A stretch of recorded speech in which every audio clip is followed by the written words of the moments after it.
Ladies and gentlemen, welcome back to Medieval Dynasty. We are playing on the fresh, brand new release, and I am Zaistars. So we are no longer in beta. Ooh, look, some arrows.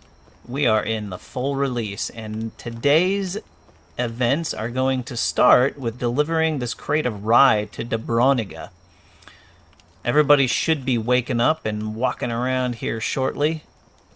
It was a long trek to get back here. A very long trek. What is this? Wagon wheels? That's a thing? Cool. And I changed my mind. There was all sorts of crap just laying around, so I went and snatched it up. Sticky Fingers McGee, that's what they'll call me. Let's see. We need Dobroniga to wake up and go to work. She was, well, I think I saw her last in the tavern, but she's not there, so I'm gonna try to locate this young lady and, do some chitty-chatting, chatting-a-roo. Hey. Wake up. Oh, cool. Boink. Let me check my list. Everlasting Youth, World Peace, Extinction of Mosquitoes, Rye. Yes, oh. She's, you do know flirting with a married woman is punishable by a lashing. Oh, man. She's got a sense of humor. Let's see. A few, but nothing big-time adventure like me couldn't handle. Sorry for the slain dragons already. You should be. Werewolves definitely weren't happy about it. Conqueror of the simple errand. Oh, I am Zaistars, Conqueror of the simple errand. Oh, man. That was funny.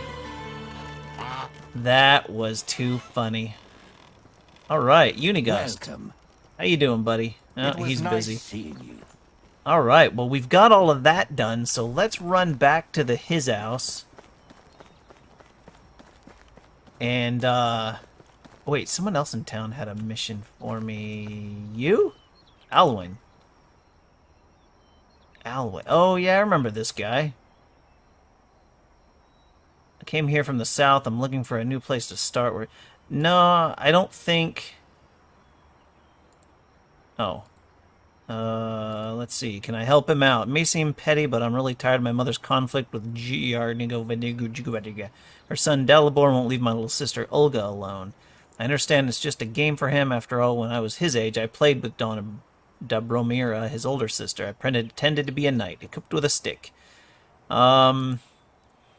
Anyway, let's get down to earth. I think he needs something to keep him busy. Okay. Alright, so where is his little shit?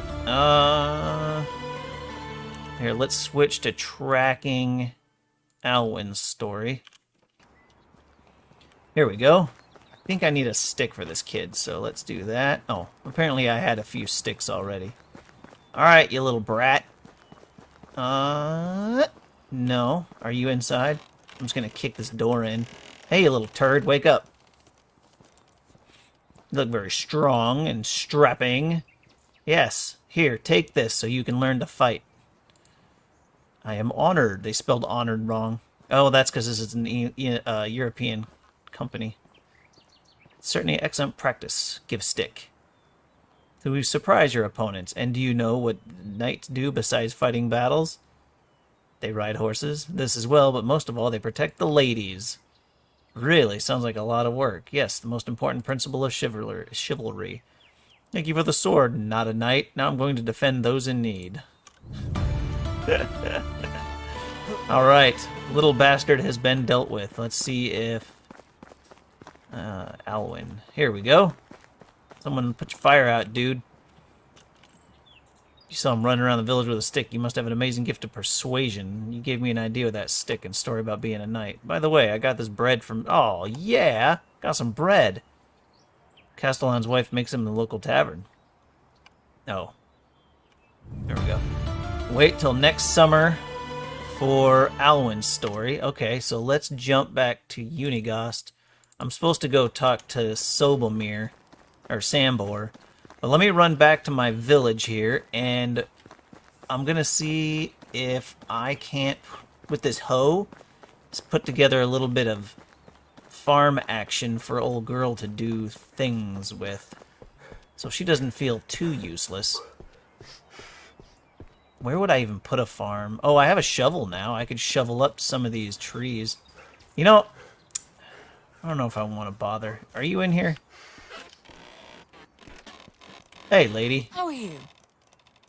Mood's at a 0. Oh, you know what? Let's do this. Let's see. Farming is complex and challenging. Can't force me to put my heart into crafting. Okay. Have a good day. Yeah, so she likes farming. She doesn't like crafting. That's not a problem. If we put a farm right here and assign her to it, it should make her a little happier, and it'll get us a little bit of food. Okay. It doesn't have to be a big farm. Okay, now let's throw all this junk over here, get it out of the way so we can run around. Inventory.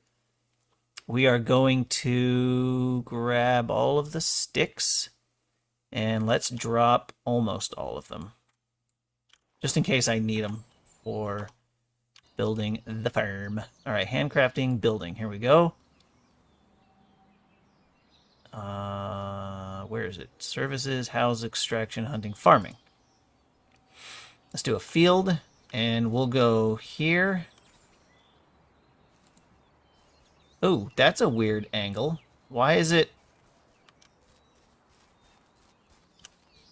But why? But why? Damn it. I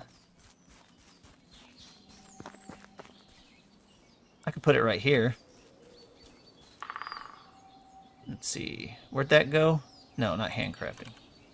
Building, farming, field. Okay.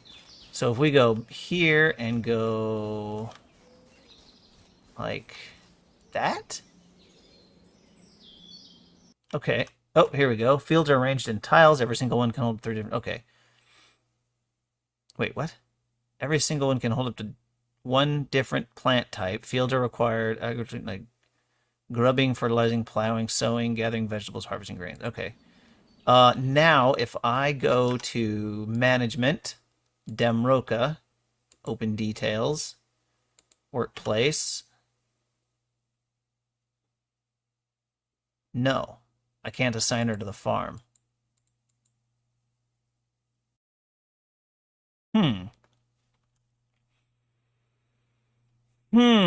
Why can't I assign her to the farm? Do I need a different building for that?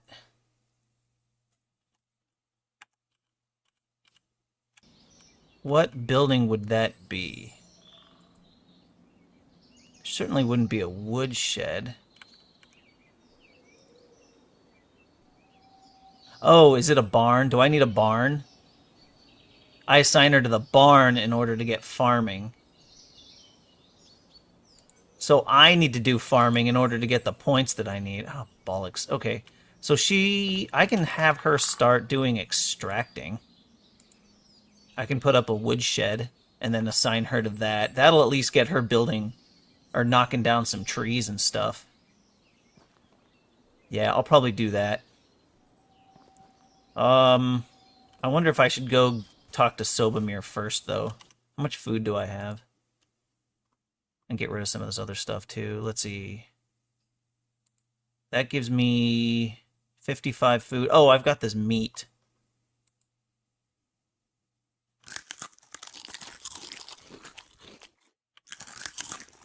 There we go. Alright, let's put away some of this stuff. Oh, you know what? My box is full of junk.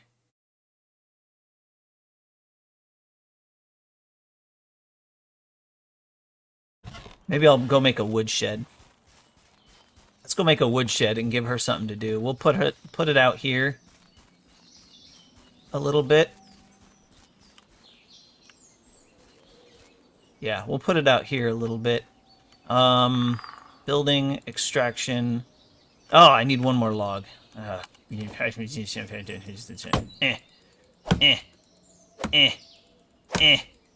Come on, baby.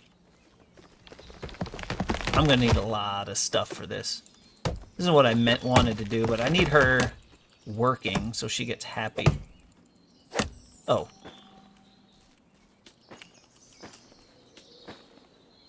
Okay. Building, extraction, woodshed. Okay, so the woodshed terrain is too uneven.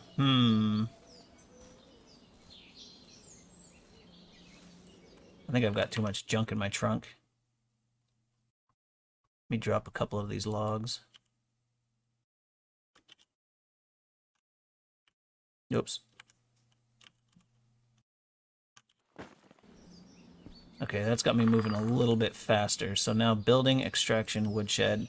I bet I can put it up here. Yeah. So we'll drop it right there. And then my hammer. Log. Log. Oh. I need that straw. Where's those logs I just dropped? There they are.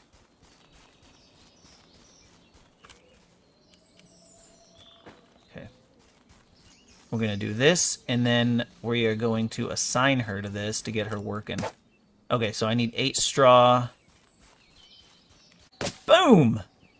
Oh yeah, baby. Oh yeah.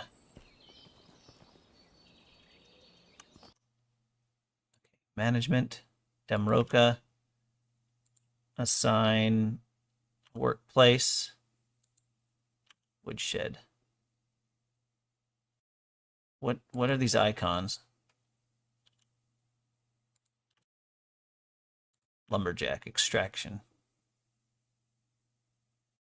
What is that? What is that icon? Okay, I think I figured it out. I needed to put an axe in here, which means now I need to make another one. Okay, so she needs an axe. So they actually need the tools in this game now.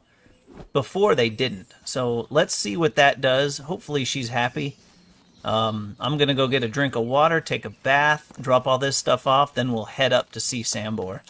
Okay, so Sambor is past the Barrow.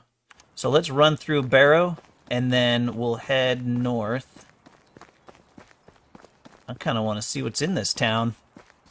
Come on, Barrow. Man, there are sticks everywhere. Let's see. What's going on in here? Who are you? You're young. Yeah, you gotta be a kid. Let's see. There's another young one. There's a barn. Some dudes. Okay, she's a fisherman and stuff. That's cool.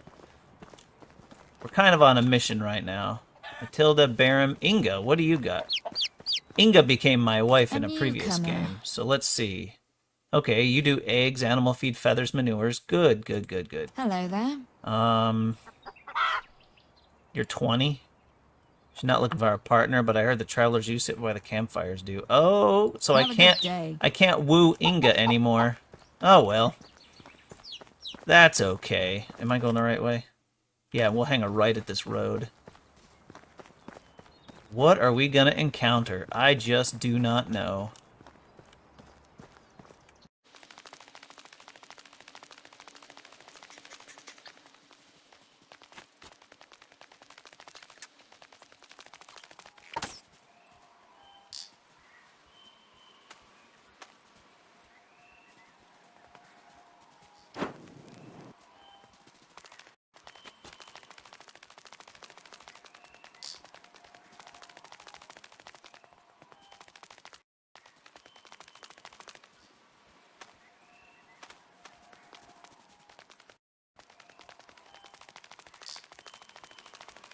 Alright, we made it to Sambor's hut.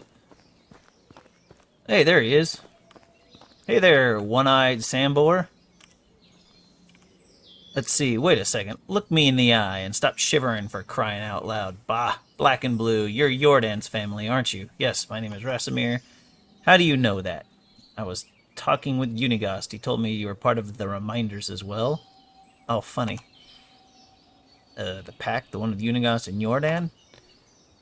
I've never heard this idiotic name in my life. I'm sorry, maybe I've made a mistake. We were called the Undying Fist. What? Whatever. What do you know? What are you, like 12? Normally I would argue with you about that, but I'm afraid you'll kick the bucket during this dispute, old man. Woo, yeah, boy. There's something I would kick for sure, so smart choice, not. Anyway, I would love to hear same stories about my uncle. It's an amazing coincidence because I would love to spend my time telling old tales by the crackling fire.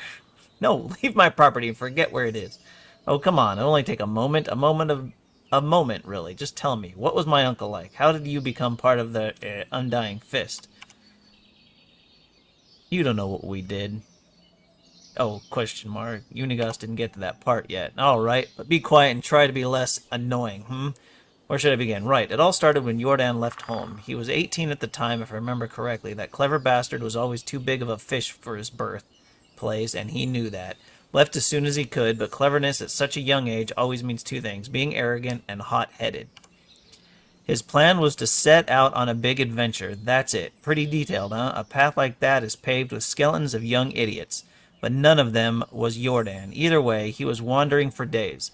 Days soon turned into weeks, and his rations into dust. He was useless as a hunter, back then at least, so berries and mushrooms was all he could get. So obviously, he needed some coins.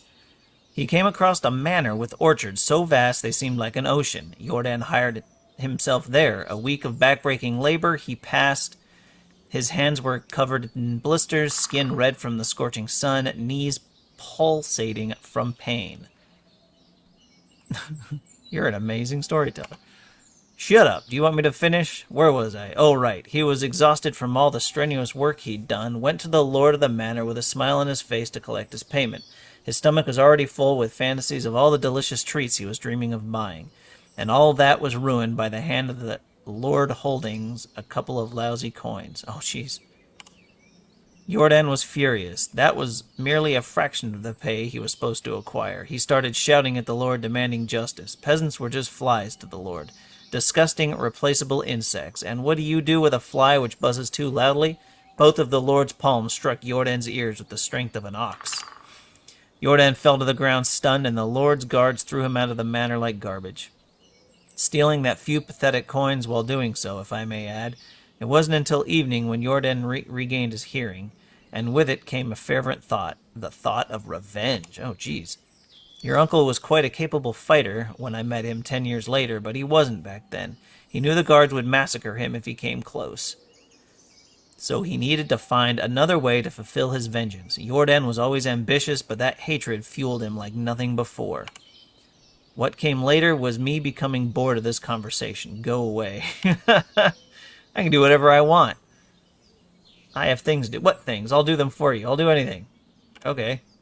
Damn, you're annoying. Fine, just shut up. Oh boy, here, grab this shovel. Oh, cool. It's a piece of crap, but it'll do. There are clay deposits behind my house. Go there and dig up some clay. Huh. Oh, what happened? Oh, sugar honey iced tea. That idiot woman's out of food. Now, that's not nice to say. But it looks like she's out of food, which means she's going to start getting crabby cranky panties, which means I need... What is that? Well, it's mine now. Oh, they're all over the place. I wonder if I can give these to the lady as a gift, or if this is something for kids. Anyway, dig up 2 clay deposits. Okay, wooden shovel. Equip,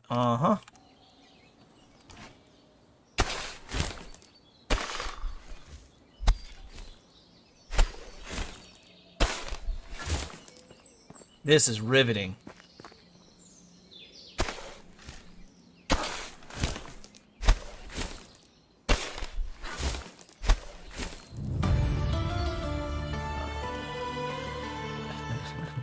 All right, Sambor, you old fart. All right. So as I've already said, Jordan wasn't much of a fighter back then. He didn't have any money nor connections, but he had one thing, an unusual ability, you see. From an early age, Jordan was exceptionally good liar. No sweaty palms, no voice cracks, no tells, really. Calm, steady breaths, eye contact held all the way.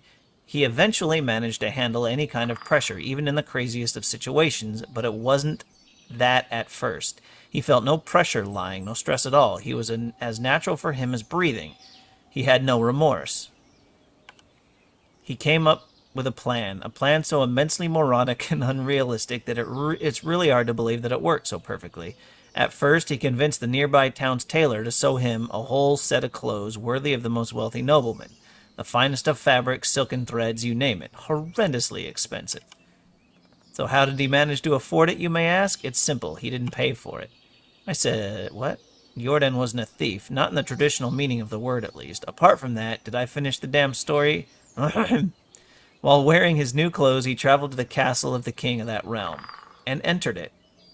Now you're making all this up. That's simply not possible. Ha, you're absolutely right, it is. It's mad to even consider trying to pull that off, but Jordan, he just walked straight in. I don't blame you for doubting me. Damn, I would have been first to doubt a thing like that if I didn't see him doing it hundreds of times later with my own eyes. Anyway, he walked right into the castle, and once he was there, he followed through with his plan. Betting his wife? He betted the kids of the queen? Let me get this straight. The plan was to get into the castle and lay with the queen. You're right. That's the most absurdly idiotic plan I've ever heard of. Exactly. I still don't get it. What worked? What has he accomplished by that? I told you, but it worked like a charm. After the lovemaking, he dressed up, deliberately leaving his undergarments on the bedside, and told the queen he'll be right back with some refreshments. Then he went to one of the king's guards and told him that he saw the queen in the company of a strange man sneaking into one of the chambers. The guard rushed in and witnessed the queen naked in bed with a man's clothes next to her. As a loyal servant, the guard reported on the matter directly to the king himself, who, as you can probably imagine, became furious to say the least. He couldn't really punish his wife, that would be bad for reputation, but he could pursue her lover. Unfortunately for him, at this point, Jordan was long gone from the castle, riding a beautiful bay mare he borrowed from the stable.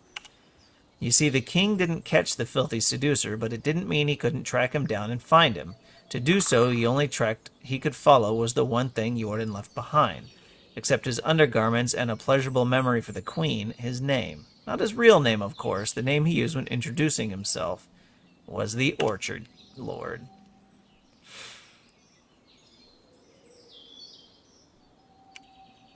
He didn't get killed. That wouldn't be in Jordan's style. The queen begged for his life to be spared, so the king threw him in the dungeon, where he spent all his days. Wow. All that was just the power of his wits and speech. Don't get the wrong idea about his reasons. Jordan didn't go through all of it just because of what the Lord did to him. You see, the Lord was a cruel, merciless brute. He mistreated all of his subjects, killed for fun, raped for sport. People used to call him Laundryman because one of his habits was drowning his bastards in the lake right after birth, like unwanted kittens.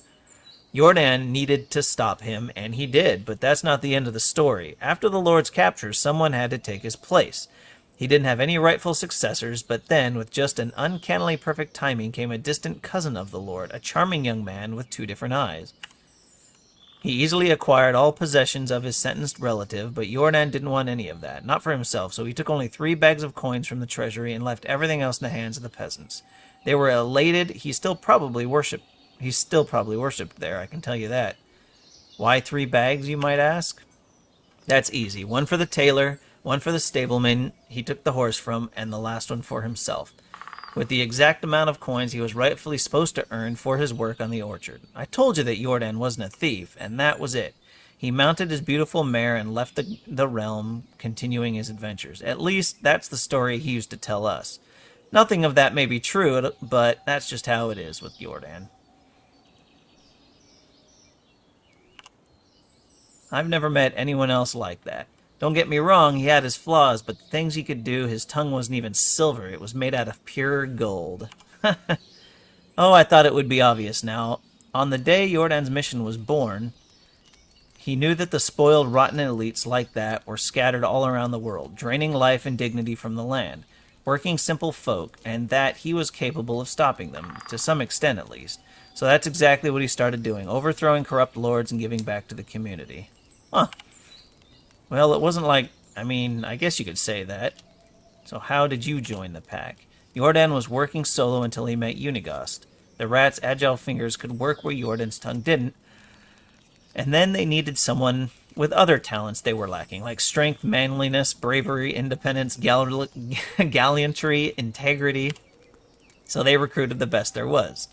I was between jobs at the time, so I gave them a chance, and finally the pack started to really make a difference. But I don't like to brag. Oh yeah, humbled to the bone. Thank you for noticing. People at my level don't need to boast about their skills. Anywho, I already spoke more words than you thought I did in the last 5 years to anybody, so it's time for you to go. Huh.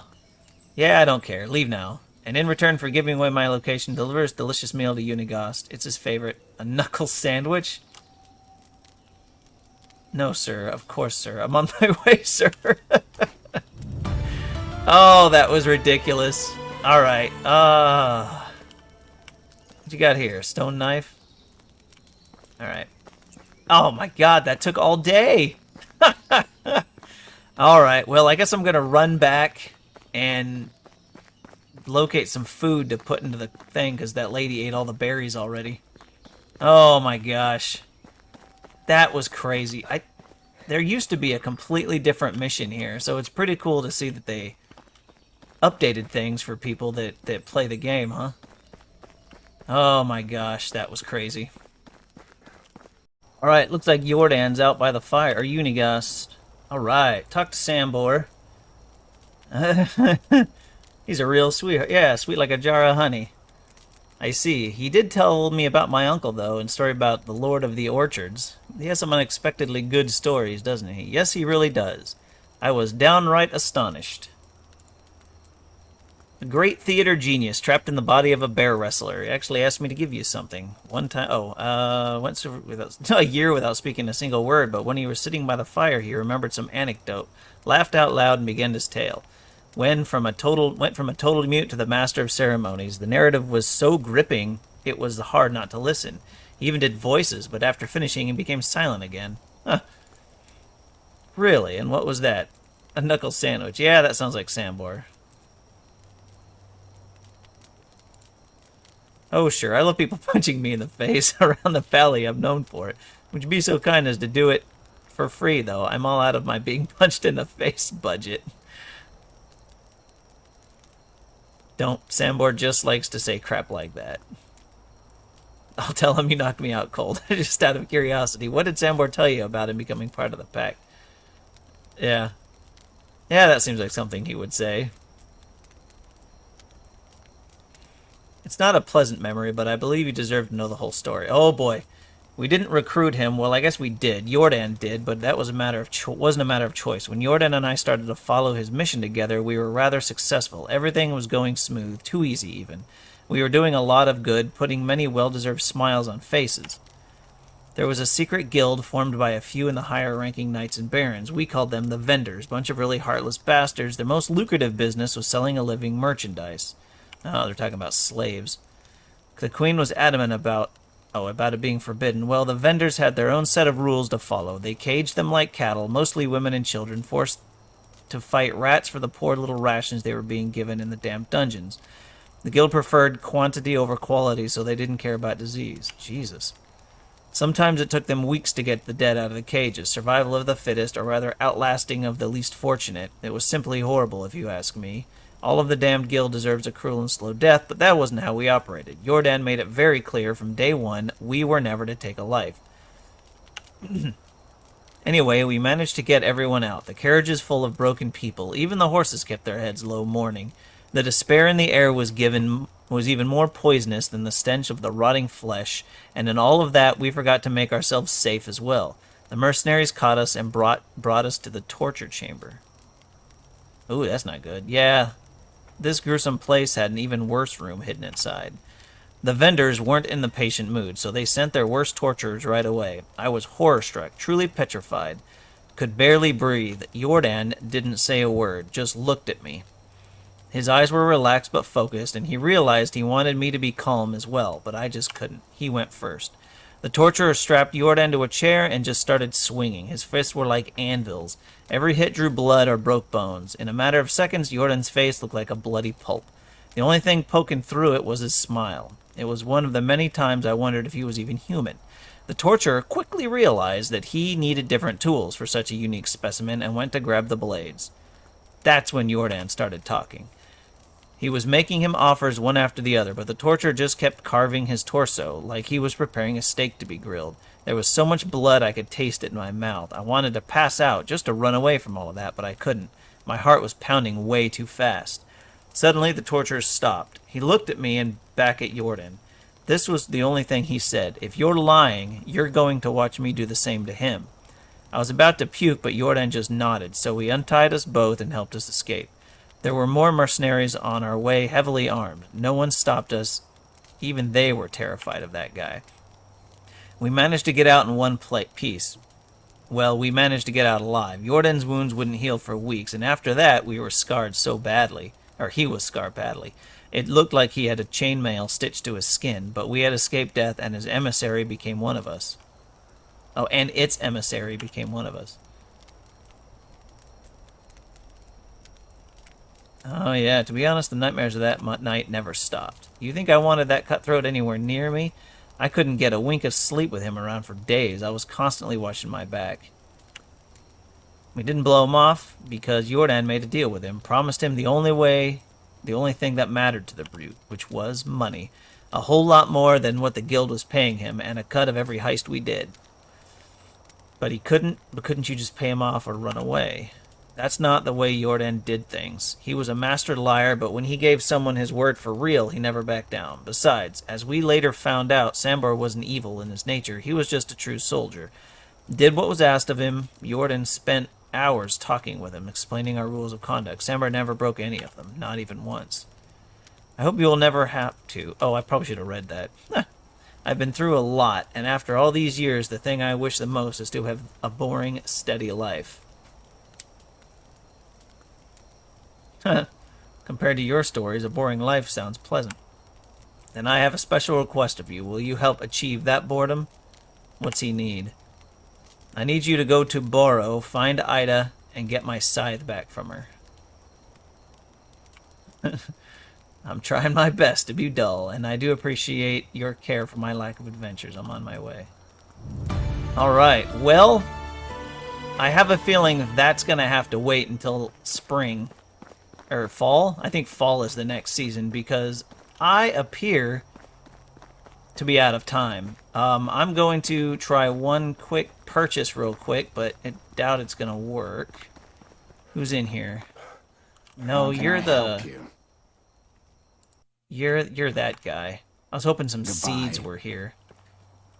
Maybe he knows. Where can I find a vendor for farming? Rolnica, Gustovia, and Denica. Okay, so there is somebody here